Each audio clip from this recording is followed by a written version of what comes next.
Hello, hello, welcome back to today's video. Today I'm going to show you how to make not one, not two, but three of my favorite snacks so that I'm prepped for the week. These are snacks for me, they're for my toddler. I'm going to show you how to make cheesy kale chips. I'm going to show you how to make the best 3-ingredient chocolate peanut butter protein bars. And I'm going to show you how to make carrot fries. So let's get into it. The first recipe we're going to make is some carrot fries. These are so simple, so great for little toddler hands to grab and great for adults too. First thing I'm going to do is preheat my oven to 425, and then I'm also going to line a baking sheet with parchment paper. Okay, we're going to cut the carrots into spears, so depending how thin your carrot is, you might just need to cut it once, or you might need to cut it a couple of times to get those spears. These are just perfect for a little toddler to grasp and eat, such a good snack. Okay, carrot fries are cut. We are going to drizzle these with some avocado oil. Just enough to coat them lightly. We're going to add some sea salt. I'm using this iodized sea salt. And we're going to sprinkle some pepper and some garlic powder. Pop that in the oven.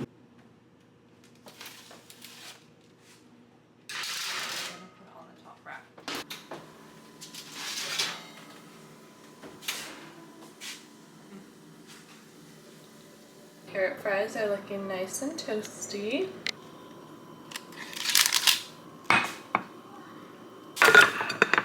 Okay, your head to go up because it's getting hot in the kitchen. But next we're going to make my 3-ingredient chocolate peanut butter protein bars. These are so simple, they take minutes to make, and everyone I make these for loves them, and my friends' kids love them. For Krause, I do opt out with the chocolate chips. I'll just pick him out or give him some without, so you could totally sub that for maybe some dried fruit or coconut or something else if you're making these just for your toddlers. But I do really like it with the chocolate chips for me. It does have a little bit of sweetener in it, but not too much, so I feel totally fine giving him little amounts of this. We're going to add 1 cup of peanut butter. I like to use a natural peanut butter with only peanuts as the ingredients. Maybe peanuts and salt. And then we're going to put that in this big bowl with either honey or maple syrup. I usually do maple syrup, but we are all out, so I'm using honey today. Add this in.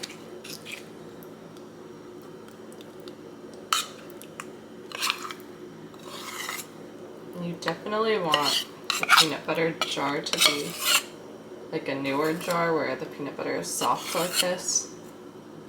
You know how the end of natural peanut butter kind of gets harder? It's better if it's a fresher jar. Now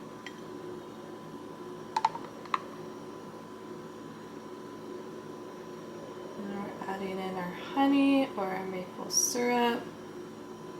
1/4 cup plus 2 tablespoons, so this is 1/8 of a cup, so I'm adding 3 of those. All these recipes I'll link down below also.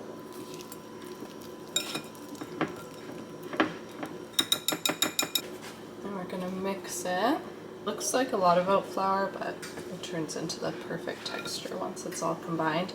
And I'm going to mix it a little bit like this, and then I'm going to wash my hands and mix it with my hands to get it just the last bit incorporated.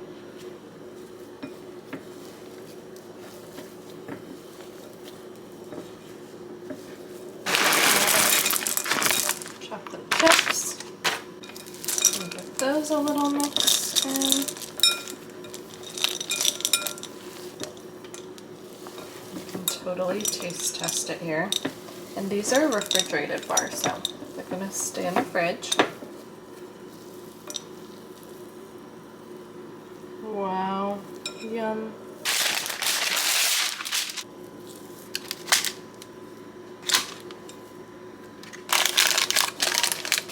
have our parchment paper. We're just gonna smash this in. Try to get it as evenly as you can. I like to do the first part by hand, and then I get a measuring cup to get it nice and even.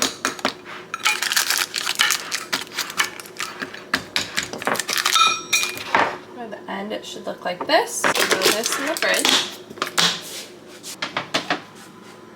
I'm going to cut my granola bars or my protein bars, because they've been in the fridge for an hour now, because I took a little break to help my toddler. So now we're gonna cut those up. You can wrap these in parchment paper. You can just keep them cut into bars in the fridge. It's kind of whatever you want. I like to do some in parchment for taking on the go.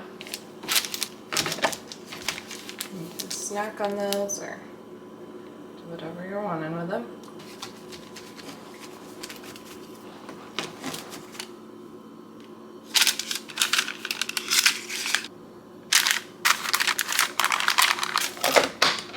Now we have our 8 granola bars ready to go.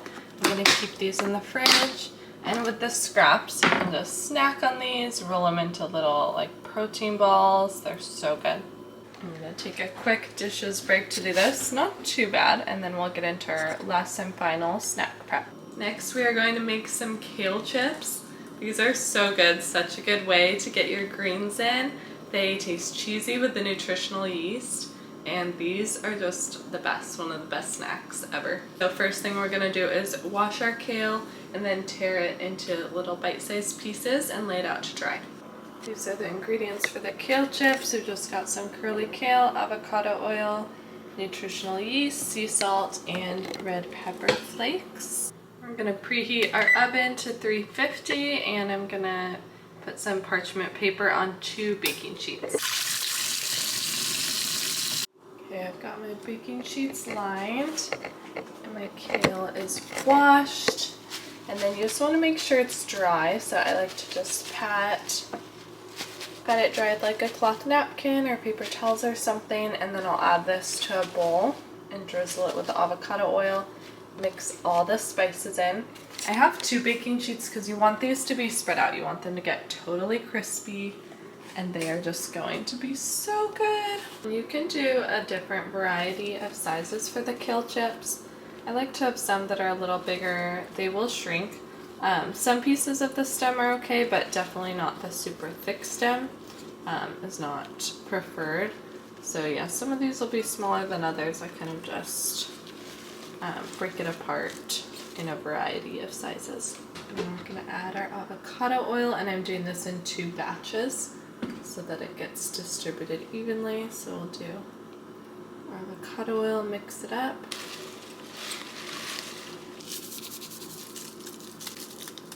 Sprinkle with a little bit of sea salt, sprinkle with a little bit of red pepper flakes, and of course nutritional yeast for that cheesy flavor.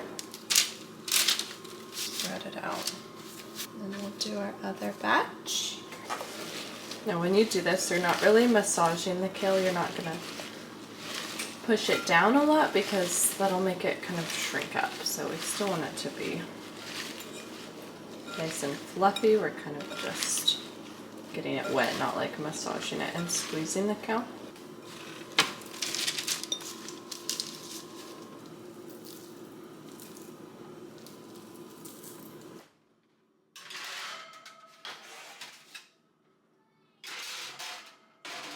Okay, set my timer for 8 minutes. I'm gonna check on them then, flip the bigger pieces, maybe take some of the small ones out that are done, and then cook for a couple more minutes. It's been 8 minutes, so I'm gonna flip some of these bigger ones just to make sure they all get cooked and crispy. And then I'll throw them back in. And then I also am gonna switch which ones were on top with the ones on bottom.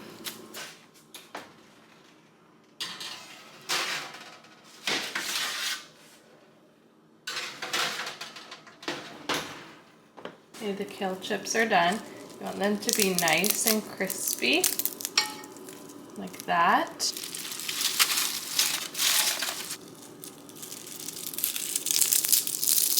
Oh my gosh, I just ate some. These are so good. They're just so crispy, and you can eat like a whole cup or two of kale in a matter of minutes. Such a great way to get in your greens. So delicious.